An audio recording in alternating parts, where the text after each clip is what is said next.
Hi, Katlego. Hi. How are you? I'm good. I'm good. Guys, this is a different setup.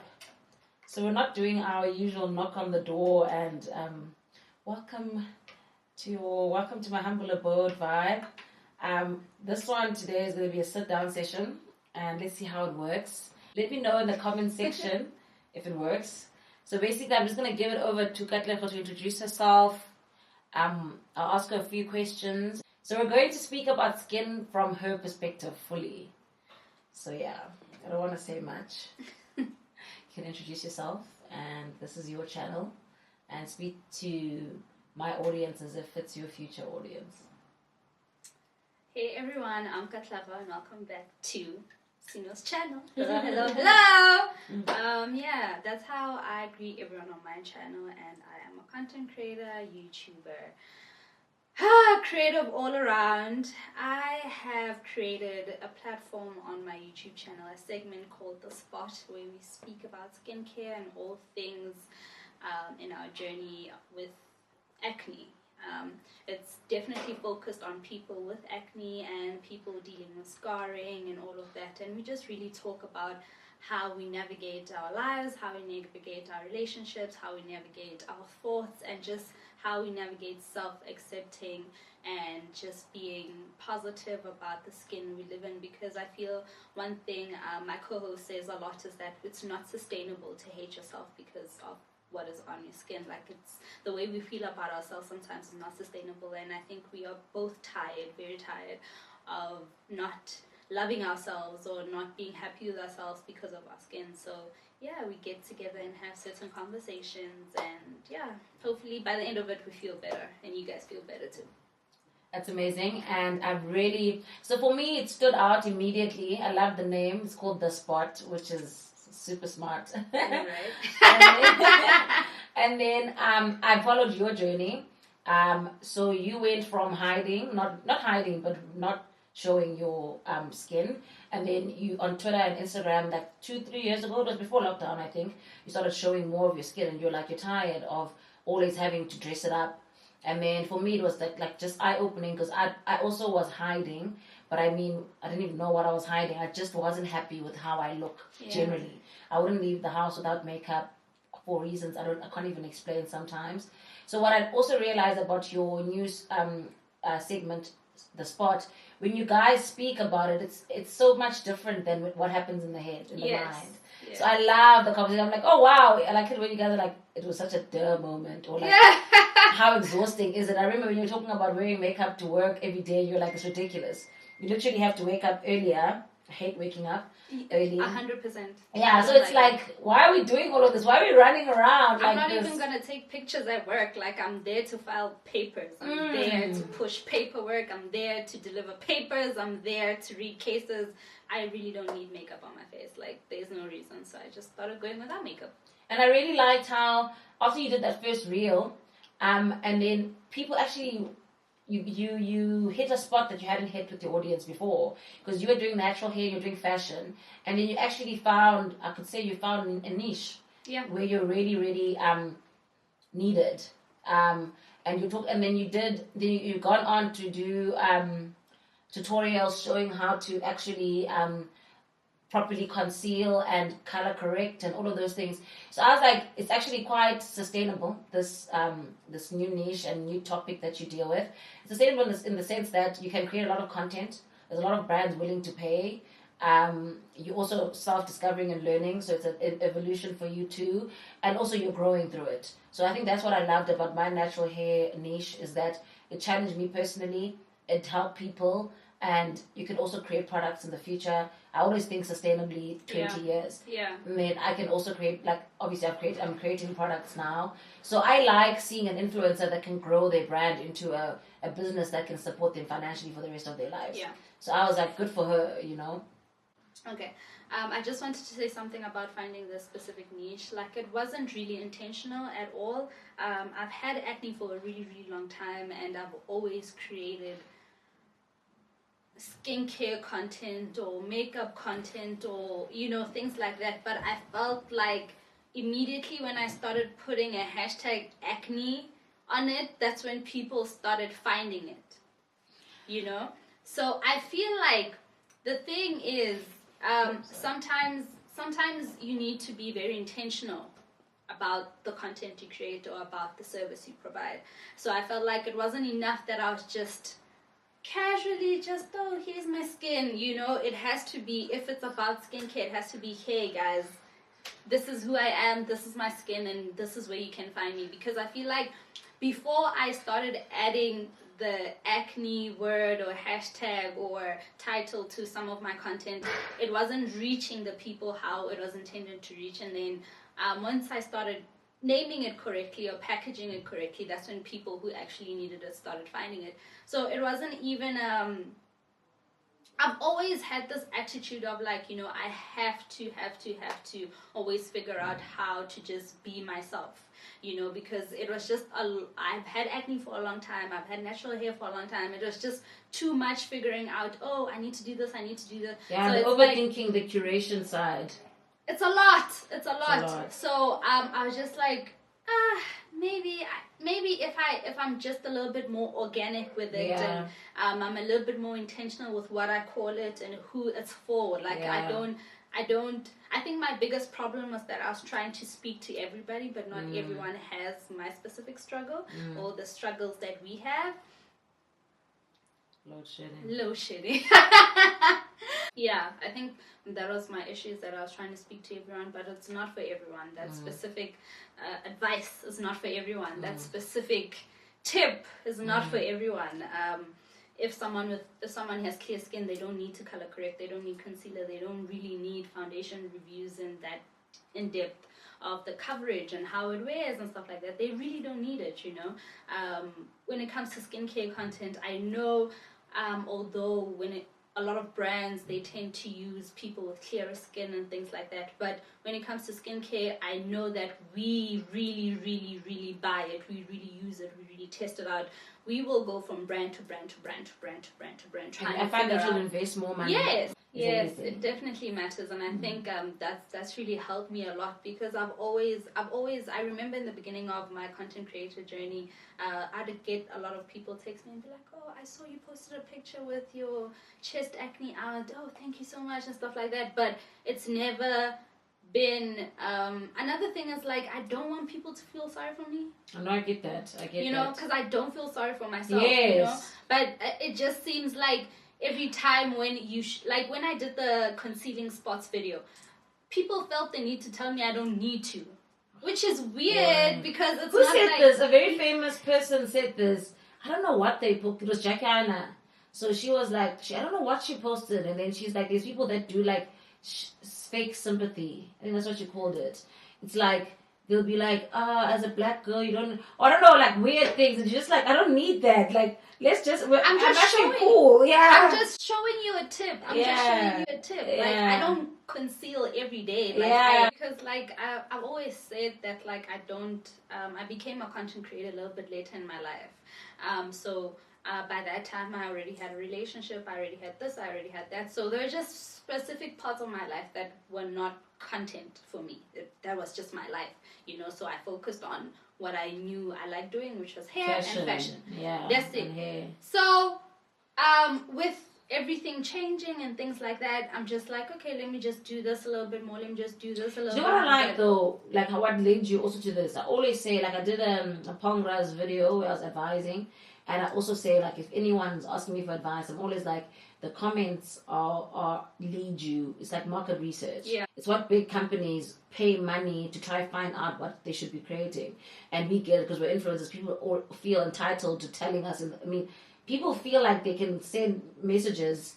Like, for example, someone saying, oh, my God, I'm struggling with this. And you wore a top that shows. Like, for example, I get a lot of, like, oh, your boobs are so big, what bras do you wear? And that's actually market research. Then maybe if I create a video on bras, it would get a lot of views. Even with the natural hair thing, that's how I guided which videos to do. I'd listen to the comments, even with my content in general. If I were to, when I'm in a content creation mode, I do what people have been asking about. Yeah. So now, last week was the first time I created in like 3 months. and because I've just not been into it, and then I literally did a tutorial because I knew there was a gap that people have been asking about. Yeah. But I get that as well. I just put out a video last week, and like it's doing the best out of a lot of videos that I've put out this past year, and it's because I did clean makeup. Okay. Which is what people have I'm been gonna take a talking look. I about. haven't seen. It's just very. It's read the room. Yes. It's like, as a content creator, people ask you for things. People ask you for things. People ask constantly. you for things. And if you give them what they ask for, they'll watch. And you'll get work. And you'll get work paid. and stuff like that. But it's a little bit difficult sometimes because not every part of my life is content. And also, you don't always feel like it. I used to feel like it all the time 5 years ago. I feel like creating maybe once in 4 months now. Really? Yeah, I've been doing content creating for 7 years, and I think it's okay. I don't want to do it anymore. I'd rather pack orders and like run my website and my business. So I'm actually getting out of it, and I went private and I went public again because I'm like still navigating my new thoughts and my mindset. But I've accepted that I no longer want to be creating reels and videos advising about natural hair or skin all the time. Yeah. No, I definitely get that. And another thing that made me like so anti skincare content is because I just felt like people don't. How can I put this in a nice way? Don't worry, if it's not nice, I'll edit it out. People don't care what you have to say if your skin is not perfect. People don't care what you have to say about taking care of your hair if your hair is not big. People don't care. Like, they don't. No one is watching your shit. Like, when I cut my hair, people were upset with me genuinely. They sent me emails. I got unfollowed. I got over 20,000 unfollows, right? One was big. They don't want, like, I get you. I get you completely. It's frustrating because it's like, okay, fine. You need to tick all the aspirational things. You need to dress well. So I say this to my partner all the time. For your Instagram to work, you need to be more on the smaller side weight-wise. You need to have more on the perceptive good skin. Yes. You need to have big hair. It can't just be an afro line, so your hair must be stretched all the time. Yes. Which actually damages your hair. Yes. And then you need to have a little bit of money. What else? You need to have a lifestyle. Like, you need to go out a lot. Nice. No, when I say lifestyle, I mean like you need to do things. Like it can't. You can't always be tutorial. Yes, You know what I'm saying? Like people want to see you outside. People want to see you doing this and this, depending on what. But it doesn't have to be like groove. No, definitely not. No, but I also it has to be something. I also realize even with your space, like your home, it has to look pretty. It has to like look you have to have panels on the wall. It has like to be a certain. Yeah. I realize with the pictures that I take in houses that are nice, I get more likes than when I take a picture just like in jail, like standing here. So it's fake. It is, and it's frustrating sometimes because like if anyone knows about skincare, it's me. I've been going to the dermatologist since I was 15, 16. I've been on treatments 3-4 times. I've tried literally every single product on the market. I'm even going back to treatments again. Like, I can literally tell you if this product works or it doesn't work, but you guys don't listen to me because this is what my skin looks like. I've also found that I've been judged because I share a lot of skincare, but my skin, I've never had acne. I've never had problematic skin. It's just that I will spot. Like last month, I spotted more than I've spotted in the last year. So I'm getting more blemishes. I remember I even said I stopped using blemish corrector because I felt like I was wasting money. But I remembered maybe I've been using blemish corrector for 2 years, and maybe it cleared. Blemishes. Now I felt like I didn't need it, and I stopped it, and I started blemishing again. Because literally I was seeing that here and here I've gotten more blemishes in the last 2 months than before. So now I've bought blemish corrector again. And then, but it's never been like acne or like excessively oily skin or excessively dry skin. I've got dry skin, but it's not excessive because I've always also managed it. So I've also realized that a lot of people get annoyed because they're like, you don't know bad skin. But I also get that I'm also going for the average person. I don't know if I'm assuming the average person doesn't have very problematic skin.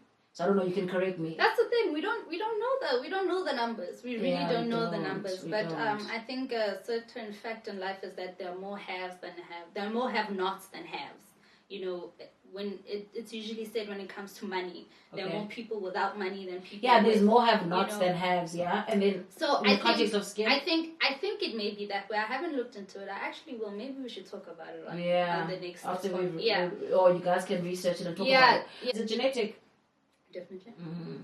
My dad said he went through a bout of skin problems, and he says it also really affected his self-esteem. And men don't talk about it enough. They don't. My boyfriend literally the one time he wanted to do a facial, and I just didn't get it. and because he is who he is, wanted to do the most expensive facial, and he wanted to doing some needling thing, and I was like, what's going on? Like, I don't understand what's going on. And then he literally said to me, my skin's been making me sad. And I was like, oh, baby, thanks for sharing. But I've never heard a man tell me that his skin is affecting his self-esteem.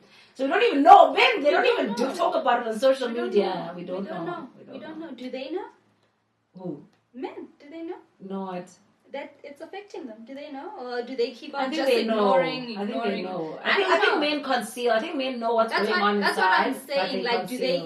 do they even say it out loud to themselves? No, I think no. Probably not. I think men conceal their emotions. Probably. It's not that at all. And it's hard for someone to be like, okay, I realize that you're struggling with this. If you won't even admit it to yourself that you're struggling with something, how can I get? No, I don't deal with people that aren't there. Yeah, so I don't dig. So I don't dig. Like friends, relationships, family, I don't dig. I deal with what you're willing to talk about. So because he was talking about the skin, I then invested in buying him skin products. Like I got gifted Provage, and Provage is like high end. It's like 6K. Doesn't work though. So for me, I got a rash. I tried it 3 different times, 3 different seasons. I tried it when I first got it last year. I tried it in December, and then I tried it again like 2 weeks ago. I just get an intense rash, and it doesn't go. It's like usually when I get dermatitis from trying, it's just a rash that goes away after 2-3 days, and I put bum cream. With that one, it just wasn't going away. Yeah. So then I gave him the Provage, and it worked miracle. Like he looks bright, exfoliated, like his skin barrier is healthy. So now we buy it. Obviously, we replenish when I haven't been gifted with it. So now I actually actively I give him serums. I give him oil. Doesn't work on him. He's got oily skin. But I mean, I'm now investing in that journey with him, and he loves it. I actually saw a reel this morning when I met my husband. When I met my wife, this was my skincare, and this guy just going with the Vaseline. Yeah. And then he's like, now that I met my wife, and then he's like, honey, where's my step 5? And then she's like, oh, I finished it last night, babe. And he's like, what am I supposed to do now? I was just supposed to skip a step. And I was like, that's my boy. When it comes to products, they don't work the same on us, and a lot of products are not formulated to work on really bad skin. Like I think a lot of products are formulated to work on like average skin. It doesn't really work the same. So on Sino, it may work great. It may work great because she is just the type of person who gets a breakout once every 2-3 months. But for someone who gets continuous breakouts every single week, every single day, a pimple, it may not work. So that's why it's like, I feel like it's important for me to talk to the right people. It's important for me to talk to the right people because I don't want to take advice from Sino. So someone clearly does not want to take advice from you, so they would want to take advice from me. So that's why it's maybe important for me. I was saying this in my last YouTube video about like as I was doing my makeup, I was just thinking maybe that's why representation is so important, because people need to see themselves as well. They need to see themselves to know that. But social media doesn't give room for people to be seen.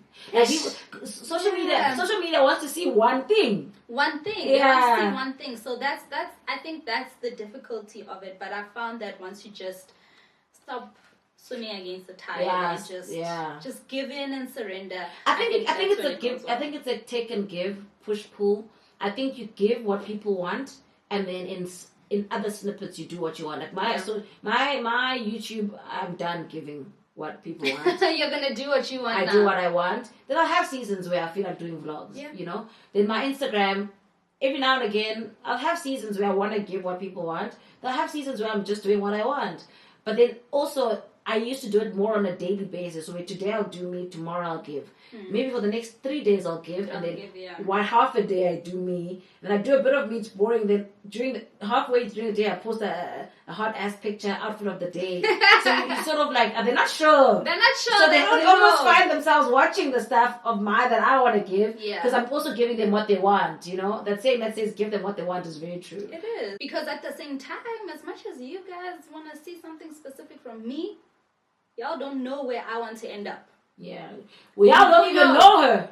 You know what I'm They saying? don't even know you. Like, you don't know where I want to end up. You don't know what I'm trying to segue into. You don't know. So sometimes it's not even that I don't want to cater to my followers' needs and things like that. But I'm also trying to create my own career and my own future and the kind of life I want to live. And do I really want to be giving to social media forever? No. I decided about 5 years ago that I want to create videos that can last forever only. So I realized I deleted some vlogs. I want to delete all of them, but they create revenue for me, so I left the high viewed ones. But it was like a vlog becomes not timeless. So I only create timeless content on YouTube. So this video is forever. I think that was my mentality when I got into it, and that's why it's been so hard for me to grow. Okay. Because I don't want to do something just because it's popular. I don't want to do something just because people are asking. I don't want to do something just because this and this and this and this. Like, I want to give specific things because I want to do specific things, and I'm trying to talk to. You know what affirmed me that could help you? Yeah. If you follow people with lower subscribers that do timeless content, they don't get 300,000 views. They don't. But what they say, like there's a girl called Tatum, or something like that. She's a skincare person. She's brilliant. She's brilliant. Also doesn't have problematic skin, but I'm her target market. But she's brilliant in the sense that she's got like maybe 3,000 or 5,000 subscribers, but she talks so much sense. She understands ingredients. And you go to a very popular person who'll get 300,000 views on a skin video, they don't even know what the ingredients are and what they mean and where they come from. Like I'm in the process of creating my own natural hair products, and I'm even a bit grossed out at my old videos where I was talking about ingredients and I definitely didn't understand them. Now I understand ingredients much better, but unfortunately you have to crawl to fly. Yeah, I definitely get that. There are some videos that I'd like to delete. Definitely some videos I'd like to delete for a lot of reasons, not even because I don't know what I was talking about, but also another thing is the larger I grow, the less I like to give the public access to my real life. You know, we can talk content all day, we can talk fashion, we can talk beauty, we can talk skincare and stuff like that, but the other stuff, home, relationship, family, friends, you know, like y'all don't need to know all of that. But I like sharing the parts that aren't paid, but people don't like it as much. The thing is, it's so easy. I feel like when you're a content creator, it's so easy to fall into the paid.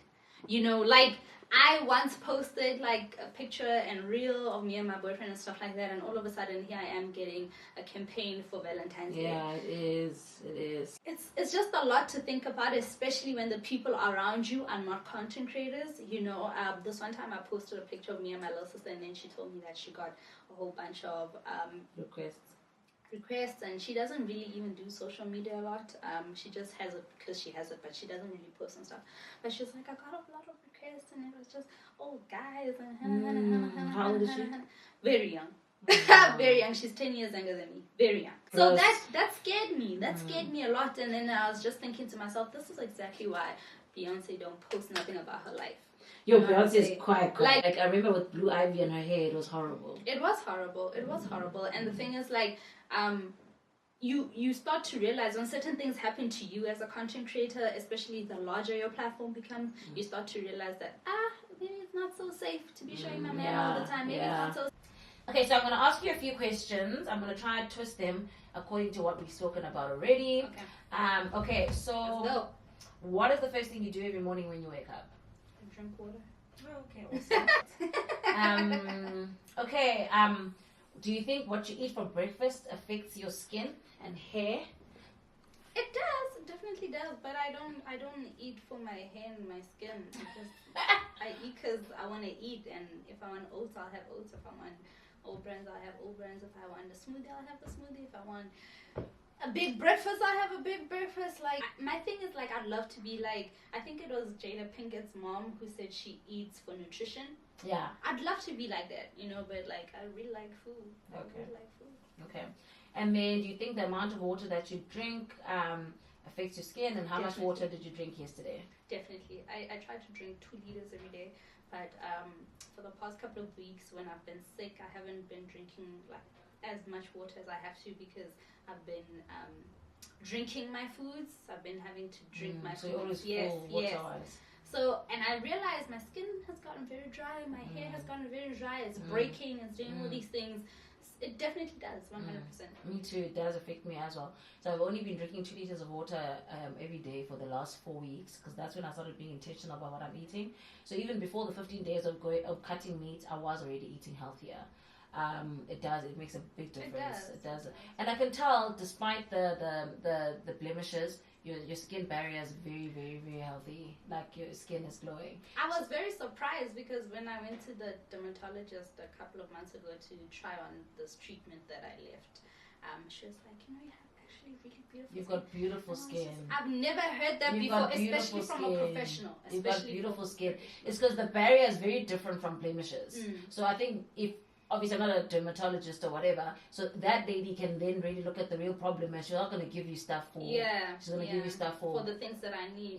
She's just like, and I think it's because for the most part of it, you know, like when you spend your whole life trying to fix something, you get to a point where you're tired. Just tired of always waking up and feeling like, oh, I have to put on this color corrector, I have to put on this serum, I have to no. I just want to focus on keeping my skin healthy, and whenever I do decide to clear it again. Oh, you get tired of trying to clear it. I get you. Yes. So you just want to do the average day. Yeah, I keep get it that. healthy. Keep it healthy. I get that. And you know, I get aesthetically, if it ever clears up, that would be great. But if it doesn't. But I did that with food, and I regret it. Like I just fell into a trap where I thought I was just like everyone else, and I'd eat what everyone else eats. And for 7 years, I was not eating what everyone eats, and now I'm struggling to put the weight off. I mean, take the weight off. But you see, that's the thing. Like, I've gotten to a point where I don't think it's sustainable anymore to be living how I was living when it comes to constant treatments, constant skin this, constant skin that. It's a lot. It's a lot, and it's also a lot on your self-esteem. It's a lot on how you feel about yourself and how you present yourself to the world. It's a lot because, like, if your skin is starting to clear, oh yeah, I can go outside. When it's looking bad, I can't go outside. I'm the same. Like, if I'm starting to lose weight, I get energy. I want to go out on date night with my man. When I've gained weight, I don't want to do anything. Okay. It's not sustainable. It's not to sustainable me anymore. And it's literally what you guys said. It's not sustainable to be so mean to yourself. It's not. It's not. And my thing is, like, sometimes it's not even about I want to feel confident in my skin. Sometimes I just want to know that even if I don't feel good, or my skin is not looking good, or I have new pimples and new scars, even if that doesn't mean I can't go outside, that doesn't mean that I shouldn't go on a date, that doesn't mean I shouldn't switch on my camera and work, that doesn't mean, you know, that kind of stuff. I love what you said. You said you've accepted that you don't have to feel beautiful every day. Yeah. You've accepted that you don't have to feel fantastic and awesome every day. And I think that's what I have to do is show up. I think that's something I've been hard on myself about. I thought that I have to be what you guys also spoke about, like lovable and likable. But then you guys also said no one's thinking about that. You're the only, it's in your head. No one's thinking that, oh, Sino's looking smaller today, so she's more lovable. It's all in our heads. It is. But it's so crazy that each of us have a different thing that we obsess about, and it's never really about the other people. It's always about It's always about us. It's always about us. Yeah. Okay, and then do you think a healthy sex life improves your skin glow? Yes. Okay. See, I'm trying to. You got something. You got something. Ooh, child. And then, what's your relationship with your hair currently? It's the same as always been. Like my hair is my hair, and she's there. Like I try not to politicize my hair. I try not to like over pour into my self-confidence when it comes to my hair. It's a part of me. It's an accessory. I try to keep it healthy just like the rest of my body, and it treats me well. Okay. That's about it. Okay, so I think how you feel about your hair is how I feel about my skin, and how you feel about your skin is how I feel about my hair. Yes. Yeah. Yes. Yeah. Yes. Yeah. Okay, cool. So, can you tell us what your daily morning skin routine is? You can touch on your evening skincare routine, but you don't have to. Okay. I don't bring my evening ones though. It's fine. Okay. You can we just focus on morning. Okay. Let's do morning. I love morning. Okay, cool. And then you can tell us what your everyday, like every morning hair care routine is. Okay. So like 5 minutes out the house, not like whole thing styling, okay, yes, not yes. styling days, not Okay, event days. yes, Yeah, just your when you go to work. Okay. Okay. So my morning skincare routine is definitely my favorite because it just focuses on what I need, which is protection, cleansing, and hydration. That's it. So first thing is first, I go in with whatever face wash I'm trying at the moment. Right now I'm trying this one, La Rochey Posay, whatever. My dermatologist recommended it for me. I can't recommend it or not recommend it because I don't think it's doing amazing. I don't think it's doing amazing, and for the price point. What's the price? Very expensive. I think it's around 300. I've always seen this product. I've always wanted to try I it. think it's 280 something if I'm not sure. That's not bad for me. I don't think that's expensive. That's terrible. So I think expensive for me is 1.5. No, the thing is, I need a lot of skincare products. Okay, so it adds up. It adds up. I still have night care wash, night serum, night toner, night this, night, and then you still have your medicated stuff that you still need to buy. So it all adds up. And my thing is, I'm trying to not spend so much. And then I go in with my hyaluronic acid serum. This is just a moisturizing water-based serum. I get it from Skin Fundamentals. Like I said, I'm trying to buy a lot more. I'm trying to buy a lot more South African products and trying to add more South African products to my skincare routine, my hair care routine. So I've been trying out Skin Fundamentals, and yeah, I'm quite enjoying it. I'm enjoying it at the moment. This is the hyaluronic acid serum, which is just for moisturizing. And then I go in with my moisturizer. It's from the brand in the beginning, La Rochey Posay. Again, I can't really recommend it. I can't really not recommend it. I know a lot of girls love this brand. A lot of acne girls love this brand. But for me personally, for the price point, I feel like it should be performing better. I feel like I get the same performance from cheaper brands, which doesn't add up. So yeah, that's it. Oh yes, and then I go in with my sunscreen. I always use sunscreen. I've been using this specific sunscreen since I was 16, so that's a good 14 years now. But you see, that's what I'm saying, and I've been telling them that I've been using this for such a long time and I love their brand and let's work together, but they won't work with me because my skin is not clearing. So yeah, this is Opal. It's a South African skincare brand. It's a moisturizing sunscreen, SPF 30, fragrance free, which I absolutely love. It was first introduced to me by my dermatologist when I was around 16. And yeah, I've been using it ever since. I didn't even know that sunscreen is good for this and good for that. I just used it because my dermatologist said I should. So it's only, I think, a couple of years ago when I learned that you actually need sunscreen, because if you don't put on sunscreen, your marks become darker. So I've also realized that a lot of my blemishes are treated by sunscreen. Yeah. So in the last 2 to 3 months, I wasn't as diligent with my sunscreen application. That's why also the blemishes were more. And also that sunscreen is created by the first black dermatologist in South Africa. It's really cool, Dr. Teta. Yeah, that was my second dermatologist. Oh wow! Yes. So he recommended it. No, the first dermatologist. Oh wow! How happy was he when you got to him and you were using his product? Oh, he's just very clinical and like... He was just very, very clinical. Like, okay, here's the script. Okay. And I'm like, no, I already have this. And he's one. in Pretoria, like, I think. Yes. He's in. I don't remember correctly, but I think he's in. What's that? Lou Pasture. All my great suppliers are in Pretoria. Really? Yeah, because I find that they're still fundamentally good people. Joburg suppliers. So that's it for the thing. That's perfect. I love that. That's really all you need for your daytime. You just need to make sure your skin is clean, it's moisturized, and it's protected against the sun. That's it. Hair. Always start with water. I forgot my spray bottle at home, but sometimes I don't even use a spray bottle. Because my hair is so much shorter now, I can do anything. I can just go on the sink, put the water on there, and then I go in with leave-in conditioner. Some days I use it, some days I don't use it. Some days I want more definition than other days. Some days I'm okay with no definition. Today is one of those days I did not use it. And then I go in with my mixture of grapeseed oil or whatever oil I'm using at the time, and a little bit of shea butter just to moisturize. But if I'm styling, right? If I'm styling after applying my shea butter and oil, I would add a little bit of this pomegranate and honey coil sculpting custard. I actually just discovered this product. I never used to use curling creams on my hair because my hair does not curl, and I feel like my biggest mistake when it came to curling creams was that I expected the curl to look different than it actually looks. My hair, when it's a little bit more defined, it's not curly, but there are curls in the afro.